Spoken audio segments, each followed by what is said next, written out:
আপনার ৪টি কথা কখনোই আপনার আত্মীয়স্বজনকে জানাবেন না। সবার সাথে আত্মীয়তার সম্পর্ক বজায় রাখবেন। তবে এটাও মনে রাখতে হবে, সব আত্মীয় কিন্তু এক নয়। তাই এই ৪টি কথা যদি আপনি আপনার আত্মীয়স্বজনদের জানান তাহলে আপনি বিপদে পড়তে পারেন। ১. আপনার আর্থিক অবস্থার কথা। কখনোই আপনি আপনার আত্মীয়স্বজনকে আপনার আর্থিক অবস্থা জানাবেন না। আপনি যদি খুব দরিদ্রও হন তাহলে সেটা বুঝতে দিবেন না।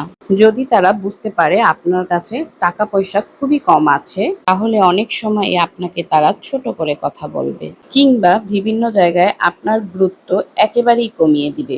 আবার আপনার কাছে যদি অনেক বেশি অর্থও থাকে তাহলে সেটা শো অফ করতে যাবেন না। অনেকেই আছেন যে আপনার ভালো অবস্থা দেখে আপনাকে ঈর্ষা করতে পারে এবং সেই ঈর্ষা থেকে আপনার বিভিন্ন ধরনের ক্ষতিও তারা করতে পারে।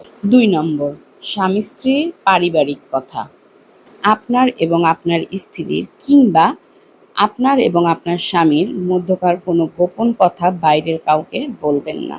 অনেক সময় আমরা মন হালকা করার জন্য আত্মীয়স্বজনের কাছে পরিবারের অথবা স্বামীর অথবা স্ত্রীর কথা বলে থাকি। পরবর্তীকালে এই তথ্যগুলো দিয়েই আপনার সাথে আপনার আত্মীয়স্বজন খোঁচা দিয়ে কথা বলবে। আপনার স্ত্রী তো ভালো না কিংবা আপনার স্বামী তো ভালো না, আপনার স্বামী এই কাজ করেছে। তখন এই কথাগুলো শুনে আপনার নিজেরই পরবর্তীতে খারাপ লাগবে।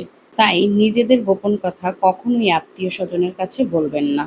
নিজেদের ঝগড়া ঝামেলা যাই হোক না কেন নিজেরাই সলভ করে নেওয়ার চেষ্টা করবেন। ৩ নম্বর, নিজের পরিকল্পনার কথা কখনোই আত্মীয়স্বজনকে বলবেন না। এমন কোনো পরিকল্পনা যেটা আপনি এখনো বাস্তবায়ন করতে পারেননি তবে চিন্তা করছেন, এই ধরনের পরিকল্পনার কথা কখনোই আত্মীয়স্বজনকে জানাবেন না। এমন আত্মীয়স্বজন আছে যারা আপনার এই পরিকল্পনার কথা জেনে গিয়ে এমন একটা কাজ করবে যাতে আপনি কখনোই এই পরিকল্পনা বাস্তবায়ন করতে পারবেন না। নজর বলতেও একটা বিষয় আছে, তাই নিজের পরিকল্পনার কথা গোপন রাখুন এবং তা বাস্তবায়নের আগ পর্যন্ত। ৪. পরিবারের অন্য কোনো সদস্যের গোপন কথা বা দুর্বলতা কখনোই কোনো আত্মীয়স্বজনের সাথে শেয়ার করবেন না।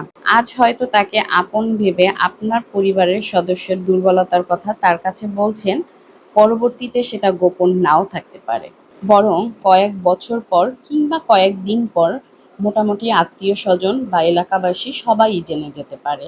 তাই ভবিষ্যতে কোনো বিপদে পড়তে না চাইলে বন্ধু-বান্ধব কিংবা আত্মীয়স্বজনের সাথে সুসম্পর্ক বজায় রাখতে চাইলে আজকের বলা বিষয়গুলো তাদের সাথে বলা থেকে বিরত থাকুন।